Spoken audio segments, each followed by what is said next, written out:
আমি এখানে আসছিলাম আপনাদের এই থানাটা দেখার জন্য।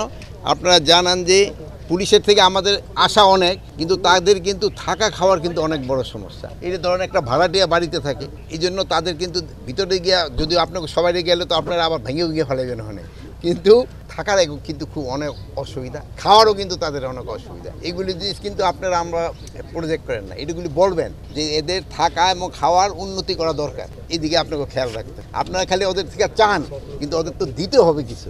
আপনারা তো দেশের আনাচে কানাচে সব জায়গায় ঘুরে বেড়ান। আমার মনে হয় চেঞ্জ অনেক হয়েছে, তারপরও আল্লাহ দিলে আরও হবে। দেখেন এই রোজার সময় আইন শৃঙ্খলা পরিস্থিতি যে যাই বলুক না কেন, আগের থেকে অনেক উন্নতি হয়েছে না? ভ্যান থেকে পুলিশের কাছ থেকে পুলিশের ধরেন এই জন্য আসামি ছিনতাই করে নিয়ে যাচ্ছে, এগুলি ক্ষেত্রে আপনারা বলবেন, এবং যারা ছিনতাই করে নিচ্ছে তাদের কিন্তু আমরা আইনের আওতায় নিয়ে আসছি। এগুলি ক্ষেত্রে আপনারা সত্যি ঘটনা যেটা সাথে সাথে জানাবেন, আমরা ব্যবস্থা নেব।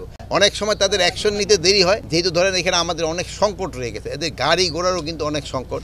অনেক গাড়ি ঘোড়া ওই সময় নষ্ট হয়ে গেছে, পুরা গেছে, থানা পুরা গেছে, ওগুলি তো সব আমরা করে দিতে পারিনি। আমরা তো একটা নতুন গাড়ি এখন পর্যন্ত কিনে পারি না, যেহেতু প্রসিডিউর অনেক টাকা স্যাংশন হয়েছে। এটা যদি হয়, এটি তাদের এই ব্যবস্থা আরো উন্নতি হবে না। পুলিশ ভয় পাচ্ছে না, পুলিশ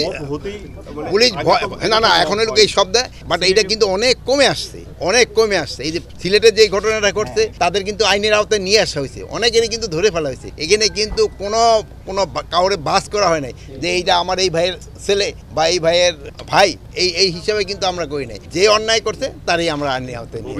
সবার ক্ষেত্রে একই নির্দেশনা, এবং আপনাদের কাছে আমরা অনুরোধ করব, আইন যেন কেউ নিজের হাতে তুলে না নেয়। আইন যে প্রয়োগ করার যারা তাদের হাতে, তাদের অস্ত্র আমরা যতটা এক্সপেকটেশন ছিল, আমরা অত উদ্ধার এখনো কমপ্লিট হয় নাই।